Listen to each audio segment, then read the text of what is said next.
Righty-ho. This video will probably get demonetized. I'm actually surprised last Friday's video didn't get demonetized. But this one probably will, because these three people have two things in common. One is that they were YouTubers at one stage, and the other, as when they turned murderous, they didn't just murder people close to them or try to murder people close to them, they did it on a bigger scale than that. I have three. The third one, I couldn't find his YouTube channel, but the incident did happen at the beginning of YouTube.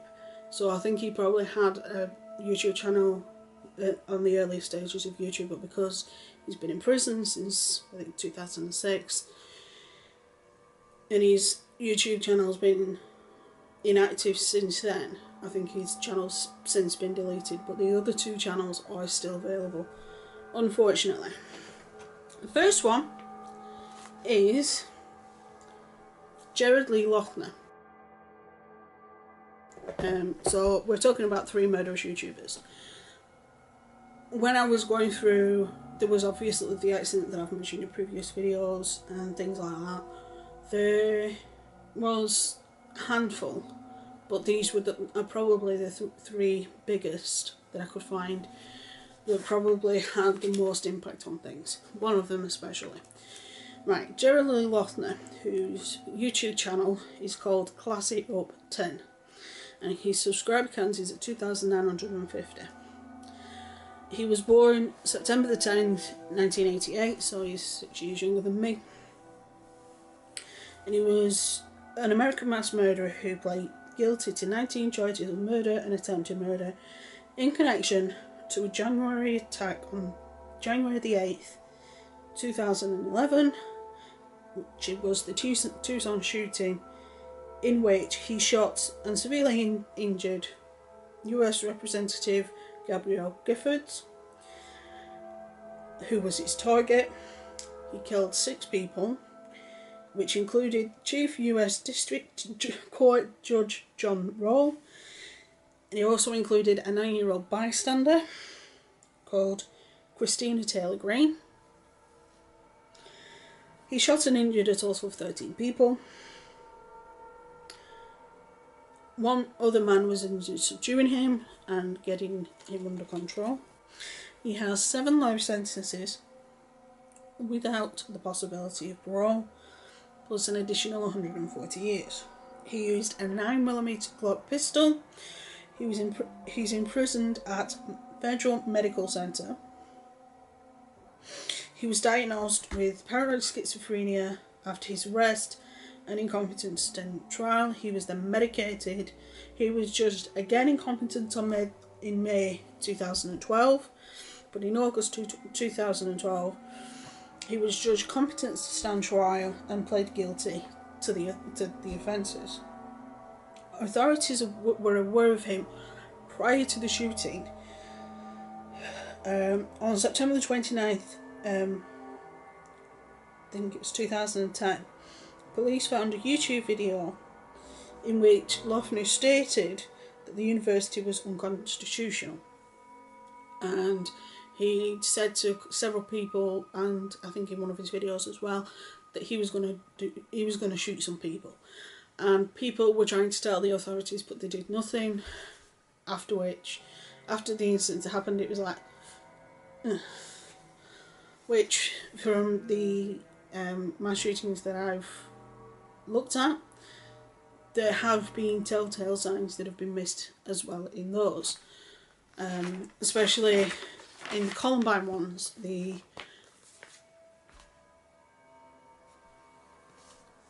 There was a website where Eric Harris was saying that he was going to kill people, and somebody else had told the authorities that they had bombs, but nobody believed them. So, right, I'll do the biggest one, the one with the biggest impact last. This next one is the one where I can't find the channel anymore, which is Alvaro Castillo. On August 30th, 2006, former student, 18-year-old, the 18-year-old was a former student of Orange High School, and he woke up, murdered his father, drove the family's minivan to his old high school. He set off cherry bombs, opened fire. Luckily, the gun jammed. He was apprehended by a deputy sheriff assigned to the school, plus a retired highway patrol officer who taught driver's ed. 2 students were injured, but nobody was killed at the school, but he did kill his father. He was absolutely obsessed with Columbine. He was not guilty by reason of insanity. He was diagnosed with schizotypical obsessive compulsive personality disorder, major depressive disorder. He was found guilty on August 21st, 2009, and he was sentenced to life in prison with no chance of parole for the murder of his father and obviously injuring other people. And again, with this one, there were clues. There was a YouTube video where he said he's going to shoot people, and there were hints that something was wrong. Again, authorities didn't do anything. Now, the one with the biggest impact is actually the most recent, and it's the one whose father was involved in the Hunger Games, which is Elliot Rodgers. I have actually got a copy of the manifesto. I can't read all of it, partially because he's very misogynistic, partially because he's very self-centered, and the other one is, as an author, I'm not perfect by any means, but as an author, obviously, once I've written a book, I then go through the book and pick out spelling errors and sentences that don't make sense. I read the manifesto and I'm like, this kid was in university and he's writing like that. Oh, whoa, whoa. Calm down, Simon. But there were times where I would read it and I'd be cringing because now I know the spelling between the UK and the US is different. I get that. But the majority of the grammar rules are the same. So, right. Elliot Rodgers was 22 years old. His father was, I think he was an assistant director. He was something to do with the Hunger Games anyway. And him and his father and his mother were separated. And they were both in new relationships, I think.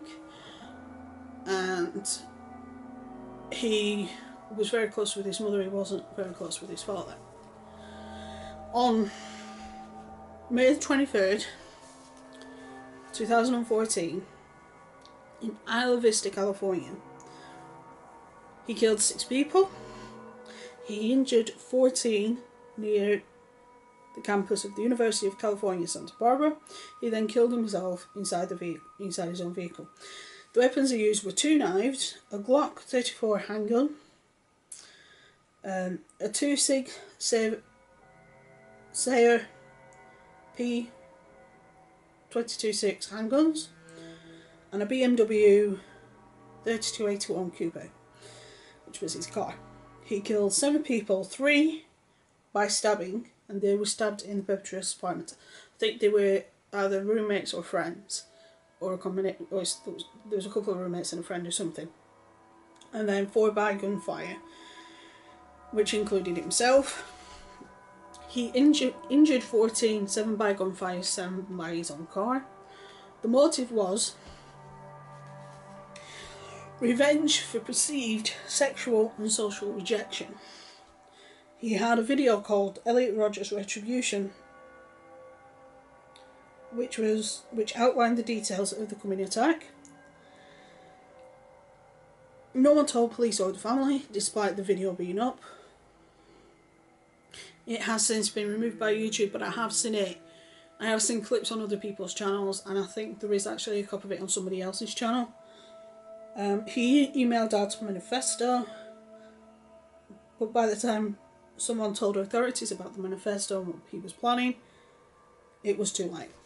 Now, his channel was obviously called Elliot Rodgers, and his subscriber count is currently at 46,048. Now, with YouTube, everybody does YouTube because they like attention or they want attention. I do it because I have something to say. I say things about my disability, I say things about writing, I say things about the YouTube community, and I say things about crimes. And there are people that do this as a form of activism. There are people that do this as a form of education. There are people that do this as a form of entertainment and or all of the above. But when you come across videos like the ones that these three people were doing, and you don't say something, or you don't do something to stop it, then that is a problem, because in my mind you are partially culpable for the actions. We've had this discussion before when I talked about the dark voyeurism, like the people who commit suicide on live stream.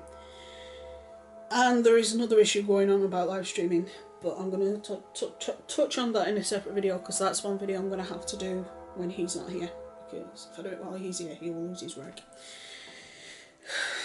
Because me and him are on the same page. If you hurt a child, it's done. And it's to do with children is the other issue. This issue, if you see a video from a person where they say, you know, I'm this, I'm that, I'm the other, I'm going to kill, I'm going to do this, I'm going to do that, which these people did, especially Elliot Rogers, then you need to say something. A lot of the time you can find out where that particular person is based, and you can find out where that particular person lives, sort of. Now, with me, I always say I live in York, the city in the UK. Sorry, my legs are really sore.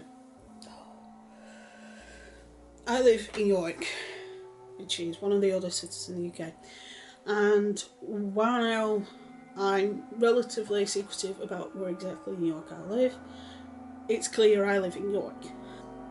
If I was to do anything like this, any of you guys who watch my videos would be entitled to ring North Yorkshire Police and say, there's this YouTuber, this is her name, blah blah blah, we're a bit worried,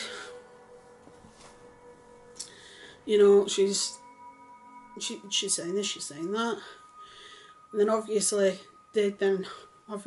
you say, well, I can send you the link to the videos where you can see it, and then they can watch the videos and assess whether I'm actually going to do it or not. But when you watch videos and you don't do anything, or when you watch a live stream and you don't do anything, then that's where I get mad, because there was the car accident issue that we had not long ago, where the girl essentially live streamed the car accident that killed her sister. Then there's the dark voyeurism that we've had, where people have live streamed suicides. We've got other issues where people live stream and they get people in that watch them that try and, you know, befriend them, and then you're thinking, yeah, but you're 2-3 times their age. And there's a lot of things that, when it comes to live streaming, you have to be careful. Not only be careful with what you say, which we've also talked about on this channel, but you have to be careful how you say it or who you interact with. The other thing is, particularly with YouTube, I make a connection with you every time I upload a video. I talk to you, I look in this camera, and I talk to the people that are watching me on a screen, on a little screen or on a TV. And I connect with you on a personal level. Now, that personal level to me is important, and I like to have a connection with the YouTubers I watch. The YouTubers I watch, I have something in common with. Me and Markiplier, I love playing games, he loves playing games. That's the connection we have. The same with Team Edge, I love playing silly things, and that's why I connect with Team Edge. It's also why I connect with JK. Also, with JK, there's a lot of people in their group that relate to people in my group, my social group. And when you watch a connection, or you watch a video where you connect with somebody else on the other side of a camera, then it's a reciprocal relationship of sorts. But if I was to then start spewing, I'm going to do this, I'm going to do that, I'm going to shoot X, I'm going to, and I'm, you would be well within your right to A, report me to YouTube, and B, to report me to North Yorkshire Police. And they can trace me from using their IT group. They can then go onto my YouTube channel and trace me, which is true. And then they can show up at the door and say, hold on a minute, what's going on? And that's what we need to start doing, that if we see something that's not quite right, we need to report the channels, we need to report the people, we need to speak to the authorities of that particular area. And we need to do that to protect other people. Luckily, in these cases,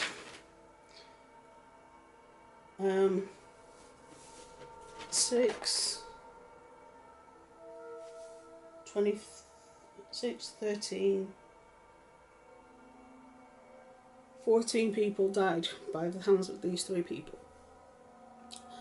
Even one's bad enough. There isn't many YouTubers they've killed. There are other people they've killed, like the partners or somebody that they've stalked or something like that. But there aren't that many. And we need to try and keep everybody safe, whether it's people around us or people that watch us. And we need to remember that the connection between us is one that you need to foster. And if you even think that I'm doing something bad or I'm doing something wrong, you are well within your right to do whatever means necessary to report me for whatever issue you might have.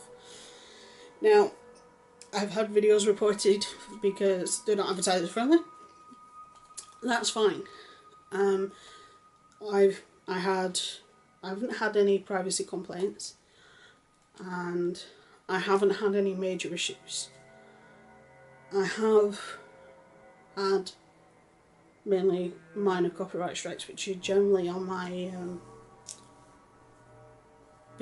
book trailers. But on the vast majority of my videos, I've not had any major issues with regards to things like that. So,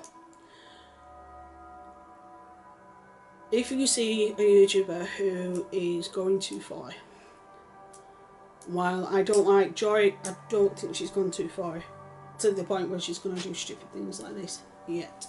She's very unhinged at the moment, hence why I don't like watching her. But if you see a YouTuber that you're not sure where they are mentally, then you need to speak up and talk to them, because they need to get a bit of a wake-up call to think, hold on a minute, I shouldn't be saying that, I shouldn't be doing that, I shouldn't be saying that, I shouldn't be doing that. We need to sort these issues out before they grow into something bigger, worse, etc. So, with that being said, when this video goes live, I will actually be in London. I have a book release. The day you're watching this, I have a book release. It's probably already happened, but I'm currently recording this on Wednesday, and I'm really nervous. But it should go okay. I'm hoping, touch wood. Anyway, with that being said, stay safe, be good, have fun, and I will see you probably over the weekend with a bit of a vlog about the signing. Bye!